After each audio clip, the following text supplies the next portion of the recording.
வணக்கம் நண்பர்களே, நான் Manikandan. This is Mani's travels with hope. இது மாதிரி தொடர்ந்து பல வீடியோக்கள் வரப்போது. அதுக்கு நீங்கள் செய்ய வேண்டியது எல்லாம் நம்ம சேனலில் சப்ஸ்கிரைப் பண்ணி ஆதரவு கொடுக்க வேண்டியது மட்டும்தான். இன்றைக்கி இந்த வீடியோவில் ஒரு மகிழ்ச்சியான தகவல் நமக்கு கிடைத்திருக்கிறது. அது என்ன மகிழ்ச்சியான தகவல் அப்படின்னா, திருநெல்வேலியில் 6வது நடைமேடை பணிகள்லாம் முடிஞ்சிருச்சு. மற்ற பிளாட்ஃபார்மோட இதை லாக் பண்ணணும். அப்படி இருக்கிறதுனால பல்வேறு ரயில்கள் மாற்றத்துக்கு உட்பட்டிருக்கிறது. ஆனால் இந்த மாற்றங்கள் நீண்ட நாளைய கோரிக்கை ஒன்றை நிறைவேற்றிருக்கிறது. அந்த வகையில் உண்மையிலேயே மகிழ்ச்சி தான். ஆனால் இந்த வழித்தடத்தில் நிரந்தரமாக ரயில்கள் வேண்டும் அப்படின்னு கேட்டுட்டு இருந்த சூழ்நிலையில் இப்போது ஒரு ஆறுதலான விஷயமாக இந்த வழித்தடத்தில் ஒரு ட்ரெயின் இருக்குது அப்படிங்கிறதே ரொம்பவும் மகிழ்ச்சியான விஷயம். அந்த வகையில் மாறுதலுக்குள்ளாகக்கூடிய ரயில் குருவாயூர் எக்ஸ்பிரஸ். வழக்கமாக குருவாயூர் எக்ஸ்பிரஸ் கடந்த சில மாதங்களாக மதுரை பக்கமே வர்றது கிடையாது. இப்போ திருநெல்வேலியில் பணி நடக்கிறதுனால திருநெல்வேலி பக்கமும் இந்த ட்ரெயின் வர்றதும் கிடையாது.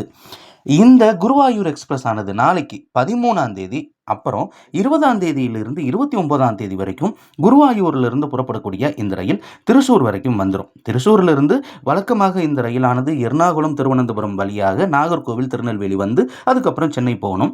ஆனால் இந்த குறிப்பிட்ட நாட்களில் இந்த ரயிலானது திருச்சூரிலிருந்து பாலக்காடு, பாலக்காட்டிலிருந்து பொள்ளாச்சி, உடுமலைப்பேட்டை, பழனி, ஒட்டஞ்சத்திரம், திண்டுக்கல் வரை இயக்கப்படும். திண்டுக்கல்லிருந்து வழக்கமான ரோட்டில் சென்னை செல்லும் அப்படின்னு அறிவிப்பு இருக்கிறது. ஆக ரொம்ப நாளாக பழனியில் இருந்து சென்னை எழும்பூருக்கு ஒரு ரயில் கேட்டுட்டு இருந்தோம். குறிப்பிட்ட சில நாட்களுக்கு அந்த ரயில் நமக்கு கிடைத்திருக்கிறது. அதே மாதிரி ரிட்டன் டைரக்ஷனில் சென்னையிலிருந்து குருவாயூர் நோக்கி செல்லக்கூடிய இந்த குருவாயூர் எக்ஸ்பிரஸ் 27, 28, 29 ஆகிய தேதிகளில் திண்டுக்கல் வரைக்கும் வந்துட்டு திண்டுக்கல்லிருந்து ஒட்டஞ்சத்திரம், பழனி, உடுமலைப்பேட்டை, பொள்ளாச்சி ஆகிய நிறுத்தங்களுடன் இந்த ரயிலானது குருவாயூருக்கு செல்லும் அப்படின்னு அறிவிப்பு இருக்கிறது. ஆக சென்னையிலிருந்து பழனிக்கும் ஒரு ரயில் இந்த குறிப்பிட்ட நாட்களில் கிடைத்திருக்கிறது. இந்த ட்ரெயின் மட்டுமல்ல, மாற்றுப்பாதையில் இயங்கக்கூடிய மற்றொரு ரயில் தினமும் காலையில் திருச்சிராப்பள்ளியிலிருந்து புறப்பட்டு திருவனந்தபுரம் சென்ட்ரல் வரைக்கும் செல்லக்கூடிய ரயில் வருகிற 24ஆம் தேதி இந்த ரயிலானது திருச்சியிலிருந்து புறப்பட்டு மதுரை விருதுநகர் வரைக்கும் வந்துடும்.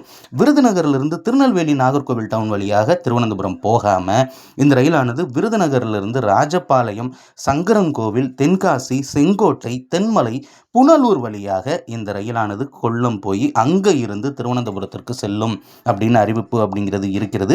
இது எல்லாமே ரொம்ப நாளாக கேட்கக்கூடிய கோரிக்கை தான். இப்போ பகல் நேரத்தில் திருச்சியிலிருந்து செங்கோட்டைக்கு ஒரு முக்கியமான ரயில் கிடைத்திருக்கிறது அப்படிங்கிற ஒரு செய்தி. இது கொஞ்ச நாளைக்கு மட்டும்தான். இதெல்லாம் திருநெல்வேலியில் நடைபெறக்கூடிய அந்த பராமரிப்பு பணியின் காரணமாக மட்டுமே. இந்த வீடியோவில் நான் கொடுத்த தகவல்கள் உங்களுக்கு போதுமானதாகவும் அதே நேரத்தில் பயனுள்ளதாகவும் இருந்திருக்கும் அப்படிங்கிற நம்பிக்கை நிச்சயமாக எனக்கு இருக்கிறது. இந்த தகவல்கள் நம்முடைய நண்பர்களையும் சென்று சேர இந்த வீடியோவை ஷேர் பண்ணுங்கள். நன்றி.